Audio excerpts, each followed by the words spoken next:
Now, the rest of the story. Well, July 30th, and we got a little over, I'd say probably over half the valley baled today. It was just me and Dad. I'm not putting Ryan down, anybody that was, I'm trying to give Ryan a hard time. He had places he needed to be, so it's really couldn't be helped. And seems how second cut is coming across awfully light. Stuff looks deceiving. I got through and baled the bench here and the upper bottom and the bench ground here. The bales just didn't really accumulate, and the thing about it is it just seemed like I was just driving around circles nonstop, which is what you do when you bale hay, right? But the problem is I wasn't stopping and kicking out any bales. So this stuff, I'm not really sure what happened. Overall, the actual bottom itself is what carried everything, and still trying to figure out how it came in as light as it did. We got 91 bales in the first day, and that's a pretty good distance off of where I was really hoping to be by the time we got done at the first day. I was hoping to at least hit over 100 bales, and it didn't happen. So we'll see what we end up with. Not really having too high expectations, to be honest with you. The 46, the Rhino rake, pretty good combination down here. And really, with the weather we've been having, I really wasn't in too big of a rush to really start baling. It was after 12 by the time I actually started rolling anything up. It's just, it's cloudy, yes, but even it seems like when the sun is out, not obscured by any cloud or anything, it just feels like you get that overcast feel where the sun really isn't beating down and really drying anything out, which I kind of felt like slowed us down on getting any of the stuff made, because I would have raked more, baled more that night tonight if I could have, but I really wasn't too bothered by the fact that we did as much as we did, because the bales going through that 566 just didn't want to accumulate, should I say. And then I actually ended up using the 566 and the 82 and the 569. Had a breakdown on the 566. Really wasn't too bad of a fix, just a bolt that holds that cross shaft in that comes out of the center gearbox from the power takeoff. It goes across, and that's what drives all of the roller chains on the left side of the baler. The bolt, because it's a custom made shaft now, instead of being welded, it's got a bolt in it. Well, I went through, the bolt was gone when I did my preseason check over on the baler this year, and the bolt broke. The bolt is missing again. I put 2 nuts on it, so it was locked down. So I don't know if it just wear, tear, something on it. It gave, and it allowed the shaft to slide out, and I was jumping roller chains. So those brand new Deere roller chains got a little bit of wear and tear on them from that, but from the looks of them, I finished baling with the 76 tonight, and it ran fine. The 569 pretty much runs flawlessly. We did go through with all the sprockets and chains on it. I think was a huge help. The actual baler belts on it are still the original the original belts that were on it when I bought it. And to be honest with you, I don't plan on changing them until they really start giving me any issues, which I'm pretty confident those issues are going to be when we go through and bale corn fodder this fall.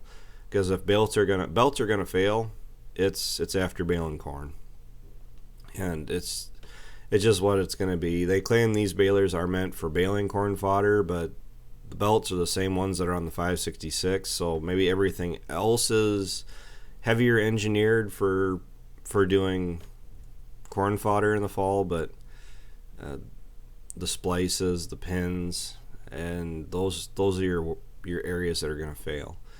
I say the roller wind guard on this baler I think is really nice. The inner rotor in the pickup, because you got the pickup, the rotor, and the rotor is what shoves it up, the material up into the belts. I enjoy running this baler pretty much every time that I am. And then I got these videos backwards because this is right. Yeah, it was actually on this pass when that shaft slipped. So the 7600 obviously has to work a little bit harder down here. I mean, the 82 and the 569 and this heavier, this is second cut Reed Canary, and the bales coming out the back are beautiful. And to put it in perspective, I got twice as many bales off the bottom here. I meant to edit this out. I had to set my cell phone down so I could drop the bale out. Oh, and there is a pretty consistent argument on that about backing up to drop the bales out. It's southwest Wisconsin. We got rolling hills and valleys and everything else, and the only area that I actually have, to be honest with you, we're in about the only field, maybe the lower bottom, also where I would say put the kicker or turn the kicker on the 569. Otherwise, I would rather back up, turn the bale to the left to the right, sideways of the hill, and kick it out. Because out of the 569, Ryan was baling the other night. First bale he dropped out of, it was on old pasture ground. First bale, dropped it out, set out nice, and didn't really seem like it was doing anything. And it just started to pick up just the slightest little bit of momentum, and the bale was off to it wasn't exactly level, but level enough, but it had just the slightest bit of curve to it that it turned to the right, down the hill, in through, it was a ditch, but down through the ditch, about 3/4 of the way up the other side, where I thought it was going to make it to the other side, which I was cheering for, and then actually rolled backwards back down into the ditch. So that I really don't want to give these bales any more reason to roll once they drop out of the back of the baler. I would rather back up, determine where I want the bales to sit, and that's it. And you get a good idea about where that fence line is. I've been picking random stuff out. I found another stake and a little piece of wire out of it. I drove up and down it a few times with the four-wheeler, because I take the four-wheeler down here when we're working here. And excuse me. I can't find anything else in that fence line, so hopefully with third cut we'll be able to go through and make it right, make the whole valley. As far as third cut goes, September, it'll be the last hay we make for the year. We'll go through and we'll have all of Dad's and Ryan's stuff done, and then I'll let this stuff grow as long as possible. It'll have a little bit longer to grow for third cut than what it had to grow between first and second cut, largely just because with the weather coming, the weather forecast looks like making this hay like I am was the way to go, putting a little preservative on. The reason I say that is because they are putting we do have rain in the forecast, and I don't have enough days between possible rain events where I could have gotten this stuff made. So then you're looking at pushing it out another week, and we're in August. It's July 30th, and it's going to limit what I'm going to be getting off of it for last cutting. And seems how storage is coming at a premium for me right now, because I don't have pretty much any. All I have is enough storage for maybe 100 bales, 90 to 100 bales, and I mean it's worth it, but it's just a hassle I was hoping I wouldn't have to deal with. The shed was going to be cleaned out after first cut, ideally, And the second cut stuff is what I was going to slam in the shed down there, but it just means I'll have more hay to sell throughout the winter. I'm confident in selling it after harvest, because that's when your largest demand usually hits, honestly, is after November. So it's just playing the game. And this is probably the steepest side of the waterway down here. The other side that I'm not on isn't quite as steep as this right through here, and I already held the camera level where you could see how much of an angle I'm at. I'm comfortable doing this. I mean, with the 7600, I know where I can and can't go. The 46 with the duals on it, 82 with the duals on it.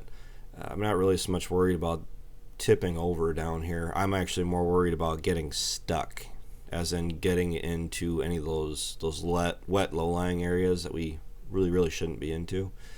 So that's why I'm doing a bunch of cell phone videos, because I really wasn't in the mood to try to talk to the camera today. With everything going on, we had to move all the tractors down here, and it was a couple trips. I'm gonna talk to the camera right now, so I'll talk to you later. And that, maybe I should do a video changing the net wrap on this thing, huh? If you guys are interested. It's really straightforward, actually simpler than the 566. So I mean, less to go wrong, to be honest. I mean, simple enough. Oh, I did take that brush out. There's supposed to be a brush right here, and I took it out to inspect it, and both ends of the brush, about 6 to 8 inches, were just packed full solid of dirt and just asking to be trouble. I'm gonna leave that right there. I can come down with my truck and grab it, and I'm about done for the day. Day didn't go the way we wanted, but there's only 2 of us here anyway, which is no big deal. Of course, the stuff is dry and ready to go. It's been raked for like ever. And we'll go do a moisture check on this stuff quick. The stuff down here is pretty much carrying all the weight of what I've baled so far today. The bench is done, and the upper bottom will be done here fairly quick. The lower bottom and the pasture in the neighbors' places are going to be done tomorrow, ideally. If not, I think we got Monday, Tuesday yet. They pushed the rain back till Wednesday. So I mean, it's not like there's no stress whatsoever of, like, obviously I'd like to get this stuff made and hauled in and put away at 9.6 at 76 degrees. I'll take anything under 15%, to be completely honest. Up to 15%, stacking it inside, that can get a little sketchy, but it's under 10%. Single digits, I'll still watch it like a hawk when we put it inside, but I don't really quite worry about it so much. And oh, okay, somebody did say to put it in, let it wait a little bit. I mean, moisture should be pretty straightforward. 10.4. I'm not worried about this at all. And the temp, 80 degrees, which is about, well, what it is outside right now. So the plan was, with just the 2 of us down here, I did end up bringing down both balers, and then Dad started raking with the intentions that Dad was gonna jump in the other tractor, and we were both just gonna finish this up real quick and be done with it. Well, the 76, it's not the 76's fault. The other baler threw a roller chain, and I actually need a couple tools to get it back on, because it's simple enough to fix, but the shaft one of those sprockets that's on has moved out of position, so we gotta put that back.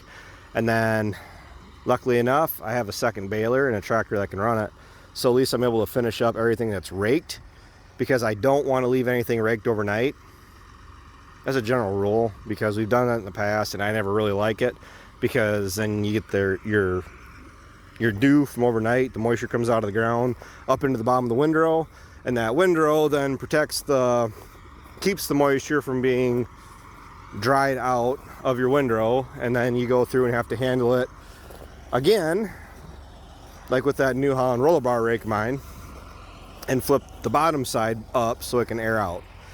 As far as, I'll put a running tally as to how many bales we have down here. It's lackluster. I'm not impressed. So we needed 100 bales at this size, which these are 65-inch bales, versus the 60 from last year. So we need 100 bales to match what we got off second cut last year. So the reason that sounds kind of lackluster and disappointing is I don't think I'm not going to hit 100 bales by the time I'm done tonight with what little bit is left here. I mean, I got one windrow around the whole thing, but it might get close, but I don't think we're going to break 100. With everything that's left, we will. But the thing is, for how strong of a... I look rough, don't I? For how strong the first cutting we had, to make second cut and still end up ahead of last year, but not by very much, is a little disappointing. I mean, yeah, 100 bales ahead of last year is still good. It's something. But we had 431 bales. I mean, I was looking for at least 200 off of this, and to be honest with you, I don't think we're going to get it. But we'll have to wait and see what tomorrow brings. And that's what tomorrow's video will end up being. Probably a sit and talk while I'm baling. I just didn't have it in me to do much talking today. So I'm going to go finish this up and go see if we can get the other baler up and ready to run for tomorrow morning. So until next time, take care, take it easy, keep in touch. I'll talk to you guys later.